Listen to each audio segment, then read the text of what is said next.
Kapil sir नमस्कार, good morning, जय हिंद, वंदे मातरम।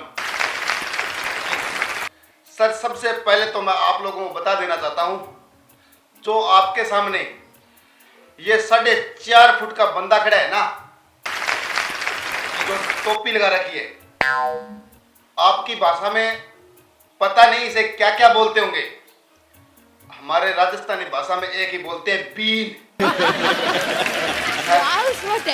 ये बीन इतना आसानी से नहीं बना सर।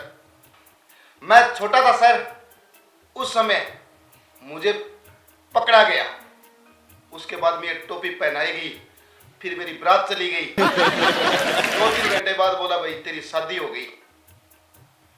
अब सर ज्यादा बातों में क्या है, 2-4-5 साल ही निकले थे, इतने में वही दिन दोबारा आ गया। पहले बोल रहे थे शादी हो गई, अभी बोल रहे भाई तेरे 3-4 बच्चे भी हैं। कपिल सर आज 15 साल हो गए मेरे शादी को, 7 और 5 12 बच्चे हैं। अब ऊपर से सरकार ने ऑब्जेक्शन कर दिया। मैं सर खूब पढ़ा लिखा हूं, बीए बीएड एमए सब कुछ किया मैंने। अब गवर्नमेंट ने मना कर दिया, बोले तेरे को नौकरी नहीं देगी। अब कपिल सर आप ही बताओ, मैंने बच्चे पैदा करके गुनाह कर दिया क्या कोई?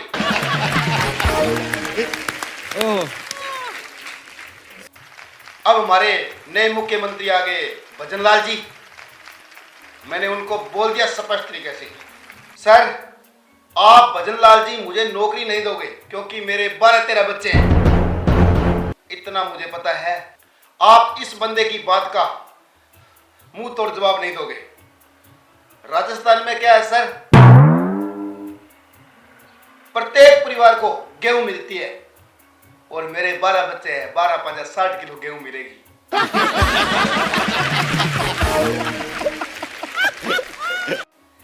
और मैंने बोल दिया भजनलाल जी को, सर 2 तो मेरे पास छोड़ दो, 10 आप ले जाओ। भजनलाल जी करो भजन, मेरे साथ होगा तो देखा जाएगा। अब कपिल सर ज्यादा बातों में क्या है, यह बात सरकार के आगे चली गई। उन्होंने सर मुझे पकड़ लिया, पकड़ने के बाद में सर मुझे जेल में कर दिया। अब सर अब उनको कौन समझाए, जेल में करने के बाद सर मेरे तो मजे ही मजे हैं, क्योंकि घर में रहता था तो सर मुझे खुद कमाना पड़ता था, बच्चों के लिए, बीवी के लिए, माँ के लिए, बाप के लिए, भाई के लिए, सब के लिए। अब सर जेल में मेरे को खाना डाल के देते हैं, और कभी दाल, कभी आलू, कभी मटर पनीर। मेरे तो सर ऐसे लग रहा है जैसे मैं किसी रोज ही बारात में जाता हूं।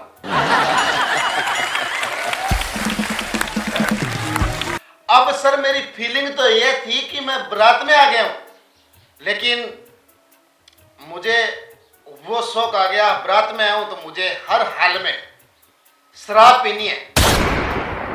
अब सर जेल में मुझे कौन शराब पिलाए? फिर मैंने बोला यहाँ डीजे बजाओ, डीजे, और वो गाना चलाओ, आज मेरे यार की शादी है, आज मेरे यार की शादी है। वो गाना नहीं चलाया सर।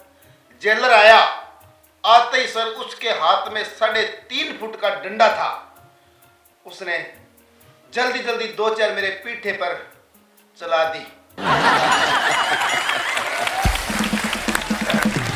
मैंने बोला यार इतनी भी क्या जल्दी है, आराम से चलने दो इसको। उसके बाद में सर मुझे फिर कमरे के अंदर बंद कर दिया गया। अब कमरा बंद था सर, माचिस मेरे पास थी, और बस एक ही कमी थी सर, बीड़ी की। अगर वहां 25 बीड़ी का बंडल मेरे पास होता और एक बीड़ी जगा लेता सर उसमें, तो वाह क्या बात है।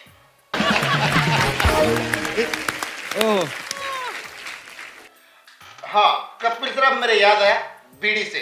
अब आप सोच रहे होंगे कि यार इतनी सी उम्र में बीड़ी पीना कैसा सीख गया?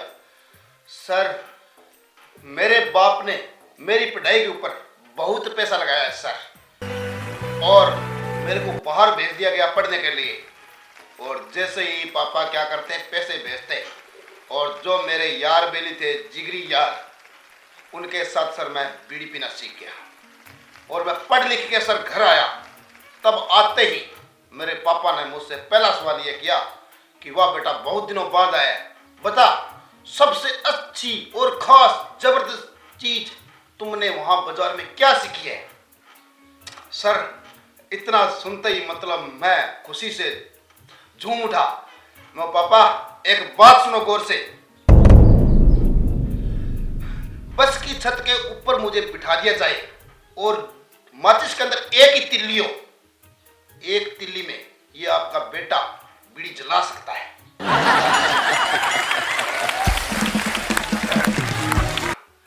उसके बाद में सर मेरे पापा ने मुझे इतनी शाबाशी दी, इतनी शाबाशी दी, 6 महीने से 4 पैसे खड़ा हुआ सर मैं। So true.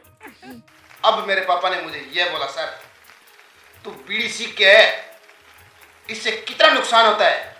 मैंने कहा पापा आपने मेरी पिटाई कर दी वो ठीक है, लेकिन बीड़ी से नुकसान नहीं होता है, बीड़ी से बहुत ज्यादा फायदे होते हैं।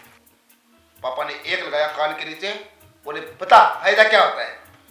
अरे पापा हाँ मेरी बात सुनो, बोल बोल बोल। मैंने कहा कि देखो, सर्दी के अंदर हम लोग कोट पहनते हैं और ऊपर वो छाल भी ओढ़ते हैं, और जरा बूट कितना ओढ़ते तो भी सर्दी नहीं रुकती। और गर्मी के अंदर देखो बीड़ी पीने के फायदे, पजामा और कुर्ता राजस्थानी लोग पहनते हैं सर, और पहना होता है, और बीड़ी के 2 सूटे लगाते हैं ना, ऐसे झटकाते हैं उसको, तो सर कुर्ता और पजामा छलनी बेल हो जाता है। उसके बाद में सर उसमें से हवा लगती है इतनी जोरदार, क्या बात है, जैसे कपिल सर हम लोग किसी एसबीआई बैंक के अंदर एसी के अंदर बैठे हैं। कपिल सर मैं आप लोगों को एक बात और बता देना चाहता हूं, जितने भी लोग मुझे देख रहे हैं सबसे मेरा हाथ जोड़ के निवेदन है, पहले तो वीडियो को लाइक करो और पेज को फॉलो करो, और इसका पार्ट 2 देखने के लिए आप इंतजार करो, और YouTube पे देख रहे हो तो सब्सक्राइब कर दो, घंटी का निशान है वो भी दबा दो ताकि नया वीडियो नोटिफिकेशन तुरंत मिल जाए। तो धन्यवाद, जय हिंद, जय भारत, वंदे मातरम।